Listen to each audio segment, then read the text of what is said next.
One thing that captures people's imagination is projectile points, or more commonly known as arrowheads. And we have well over 100 projectile points that we found here at the Springs Preserve through surface collection, through excavations, and through other means. The earliest projectile point we've discovered at the preserve may even predate the use of the bow and arrow.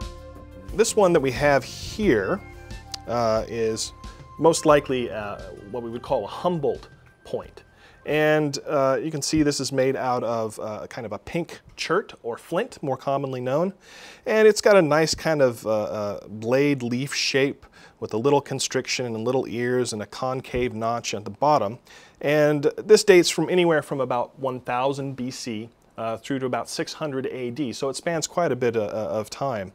This would have been used most likely for darts, which on spear throwers, rather than a bow and arrow before the bow and arrow was invented.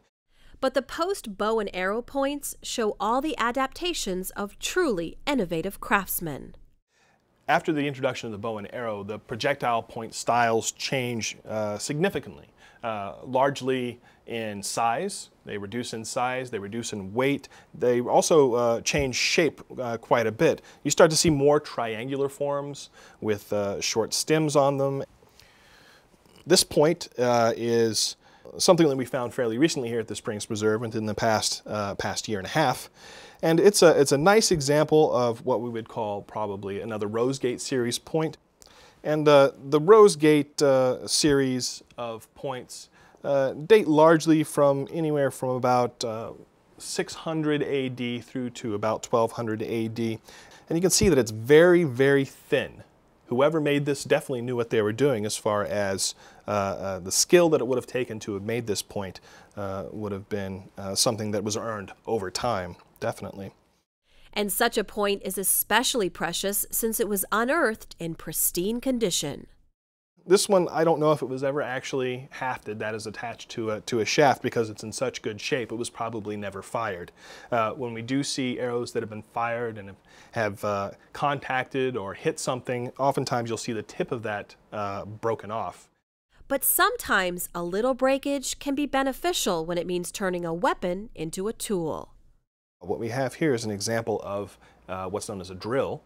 And oftentimes our drill bits are simply modified projectile points, or projectile points that were originally made, and perhaps the person manufacturing it made a mistake, and then rather than just throwing away that tool that they've been working on, they could modify it and turn it into a drill. In a sense, we are still drilling down to this day with X-ray tools that have uncovered the past origins of some particularly prized points. Among the other jobs of the archaeology team here at the Springs Preserve is to do research on the artifacts that we have collected, to tell us more about the lives of the people that lived in the past.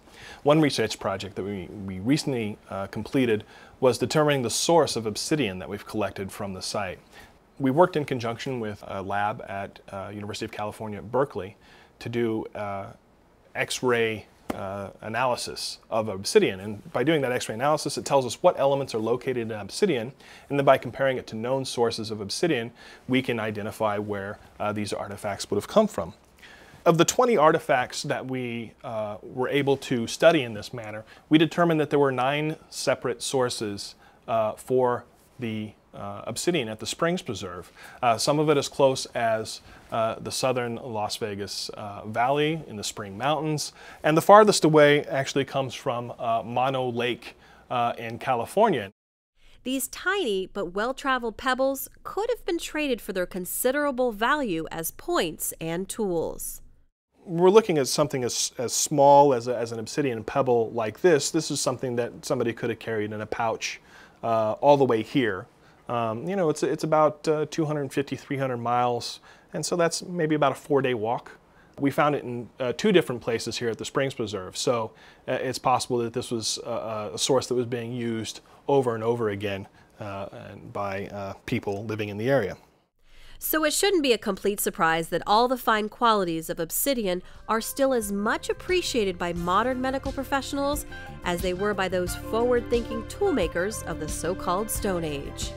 The obsidian is highly prized because it's so sharp and keeps such a sharp edge, and obsidian is used sometimes even today in modern eye surgeries because it keeps a sharper edge than even steel scalpels do.